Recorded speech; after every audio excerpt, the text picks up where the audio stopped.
This goes out to all my Serbian brothers living abroad.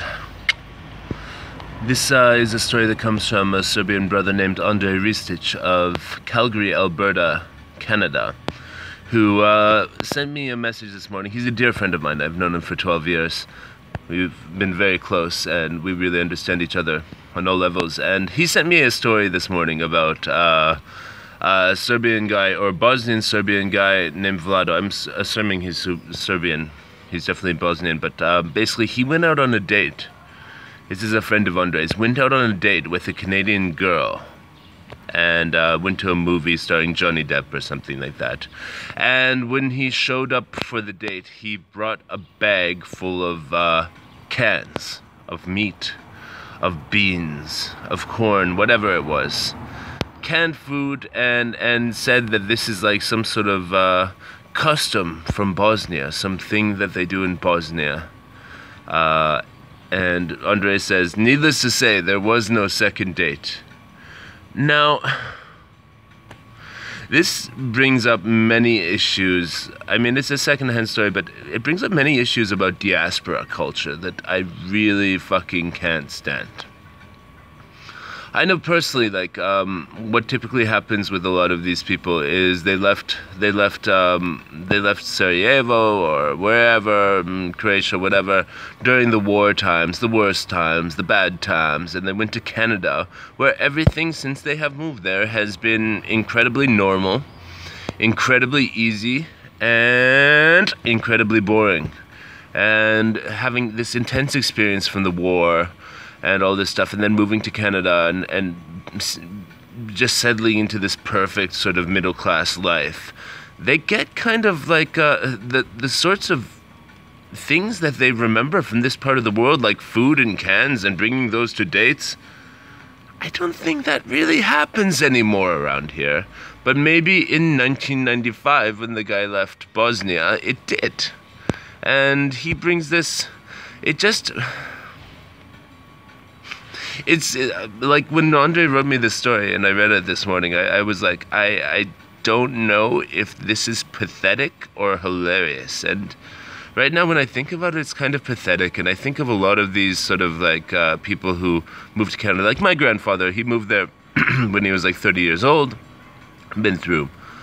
Born during World War I, been through the post-war period in Czechoslovakia, then World War II, and then Russians coming and ethnically cleansing him from Slovakia because he was German, and then going to Vienna, making some money off of post-war, then moving to Canada and having a fucking boring life where nobody understood him and everything was just fine for the rest of his life until he died in 94. He died at the age of 94 in 2008. And I know from my friend Andre that it's a little similar. You move to a country like Canada, and if you have had this rich cultural life in Europe, that society just does not touch your heart. You view it as very superficial, and you sort of abandon yourself to the fact that you moved to Canada because life is better there and you better just goddamn accept it. You don't ever think about moving back to Europe because, well, you don't open old wounds, right?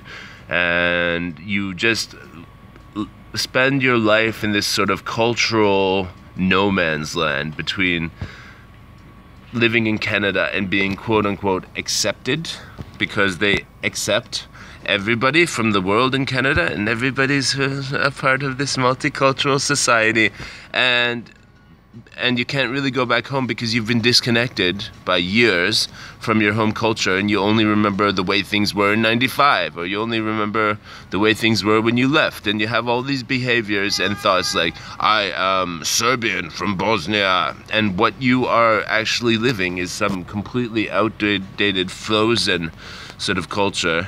And yeah, I mean, I feel sorry for you guys, all these depressed sort of Serbian men in Canada who are probably watching this and going, yes, that's me, yes! I feel sorry for you guys because you can't find yourself in the Canadian society. You're there because of money, and let's face it, it's just money. It's not because of the culture. It's definitely not because of the women. but you don't have the courage to sort of come back here because you have this frozen picture of what life is here. You know it's out of date. You know people are gonna laugh at you when you come back and they hear the way that you speak the Serbo-Croatian language. And you know that if you move back here, you're gonna confront all this shit, this shitty economy, all this stuff, and it's gonna be much harder to like get that food on your table, or much harder to build the life that you want, materially, compared to how it is in Canada. So this is a shout out to all you people, but you know, because you are essentially, your life has no impact in Canada. Your life has absolutely no... You're not going to change anything there. Nobody cares about you. You're included, so you don't even have that power of the outsider, because everyone out there is an outsider almost. You know, half the country is pretty much immigrants, right? Meaning like first generation, something like that.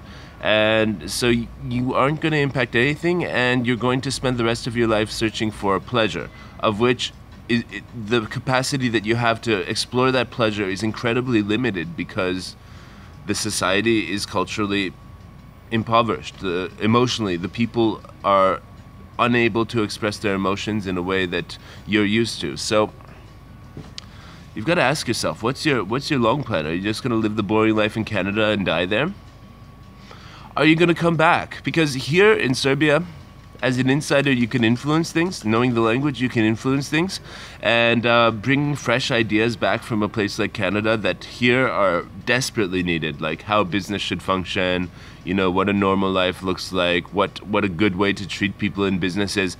That stuff is incredibly valuable here, and I see Serbs all the time moving back from places like UK, Germany, Canada, and they come back here and they fucking own shit. They own shit. I mean, like, not just like owning it emotionally, but like owning cafes like this, 19 grams in Dorchel and all that stuff. So, I don't know. I moved back to Europe as the first generation born in Canada after my family moved there in 1951. And I own shit because I bring fresh ideas to a place like this. And I'm enough an insider here in Belgrade, you know, I can speak the language and I really intimately know their mentality and their humor and everything like that. I'm enough an insider, but I could always play the foreigner card because I'm not Serbian at all.